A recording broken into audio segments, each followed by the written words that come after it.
اچھا میری ایک بات سنیں بڑے غور سے. کچھ لڑکیاں ہیں UK کی جو ڈیورس ہیں، میرے پاس آتی ہیں، بڑی پیاری پیاری باتیں کرتی ہیں، بڑی مومن بن کے آتی ہیں کہ باجی ہمیں کچھ نہیں چاہیے، ہمیں پیارا سا اچھا سا آدمی ڈھونڈ دیں. کئی کے پاس بچے ہیں، کئی ایسی ہیں جن کے ساتھ بچے بھی نہیں ہیں، لیکن یہاں پہ انہوں نے آ کے ڈیورس لی ہوئی ہے. آتی ہیں بہت زیادہ مجھے فورس کرتی ہیں کہ ہمارا رشتہ بولیں یا ہمیں ڈھونڈ کے دیں. تو میرے سے رشتہ لے کے میں ان کو نمبر دیتی ہوں. جب لڑکوں کے پاس جاتی ہیں، پہلا سوال ان کا لڑکوں سے یہ ہوتا ہے کہ اپنا مکان ہی، گاڑی ہے، سیونگ کتنی ہے. پھٹے منہ تے لاکھ دی لعنت ایسی لڑکیوں کے اوپر کہ میرے سامنے تو آ کے آپ کی ضرورت نہیں پڑتی کہ ہمیں کوئی ڈیمانڈ چاہیے، اور لڑکوں کے پاس جا کے آپ پوچھتی ہیں کہ آپ کے پاس. میں کہتی ہوں جب آپ کا پہلا ہسبینڈ تھا جس سے آپ نے ڈیورس لیا، اس نے آپ کو کیوں نہیں مکان لے کے دیا؟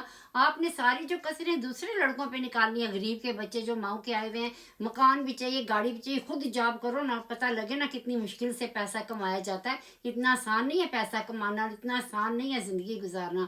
اسی ڈیمانڈوں کی وجہ سے طلاقیں لے کے آئی ہو. میں سب کو نہیں کہہ رہی، کچھ لڑکیوں کے ساتھ واقعی بہت مس ہیپن ہوتے ہیں، بچیوں کے ساتھ بہت. میرے پاس ایسی سٹوریز آتی ہیں جن کے اوپر ظلموں کی انتہا کر دی جاتی ہے. لیکن کچھ اتنی پھٹی ہوئی ہیں جو پاکستان سے آئی ہوئی ہیں اور یہاں پہ آ کے شادیاں کی ہیں، اسٹے لیے، بچے لے کے بھاگی ہوئے ہیں. میرے پاس آتی ہو آپ کو کچھ نہیں چاہیے، لڑکوں کے پاس جاتی ہو، لڑکے قسم سے میرے پاس ان کے میسج پڑھیں، آپ کہتے ہو تو میں یہاں پہ میسج چلا دیتی ہوں کہ باجی وہ پوچھتی ہے مکان ہے ہی، گاڑی ہے ہی، پیسہ کتنے. تو اس طرح کی لڑکیاں اگر میں نے 6 لڑکیوں کو بلاک کیا ہے جنہوں نے اس طرح کی گندی حرکت کی ہے کہ ہمارے پاس آ کے وہ شریف بنتے ہیں کہ ہمیں کچھ نہیں چاہیے. تو آپ کو کیا لگتا ہے کہ لڑکے دوسری دنیا میں رہتے ہیں؟ وہ بھی تو ہم ہی ان کو پروفائل دے رہے ہیں نا. وہ پھر آ کے ہمیں آپ کی ساری سٹوری بتاتے ہیں. 2 لڑکیاں تھیں، ایک لڑکی مانچسٹر سے تھی، اس کو ہم نے رشتے دیا تھا. تو وہ لڑکے کو کہتے ہیں کہ میرے ساتھ چلو، ہم کھانا شنا کھاتے ہیں، پھر ایک دوسرے سے انڈرسٹینڈنگ ہو جائے گی.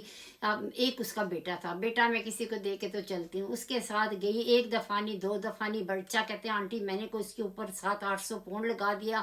کھانا بھی باہر سے کھاتی تھی، مجھے فون کرتی تھی ٹیک اوے بھیجو، یہ کرو وہ کرو. کہتے ہیں آنٹی جب میں نے بینک میں اپنا بیلنس دیکھا میرے تو ہوش ٹھکانے آ گئے. پھر میرے پاس آیا، میں نے کہا پہلے کیوں نہیں بتایا؟ کہتا آنٹی میں نے سوچا یہ نارمل ہے، اس طرح میرے ساتھ ڈیمانڈیں کر رہی ہے، پر مجھے نہیں پتا تھا کہ یہ مجھے استعمال کر رہی ہے. جب بھی میں شادی کی بات کرتا تھا کہتی ہے نہیں ابھی میرے پاکستان امی نہیں مان رہے، ابو نہیں مان رہے. تو کہتا ہے میرے سے کبھی روزانہ فرمائشیں کرتی تھی. تو آپ لوگوں کی باتیں چھپی نہیں رہتی، روز بتاتی ہوں. جتنے مرضی جھوٹ بول لو، جتنے مرضی بے ایمانیاں فراڈ کر لو، ہم آپ کی تہ تک پہنچ جاتے ہیں. صدقہ جاریہ میں آ کے اگر آپ نے اس طرح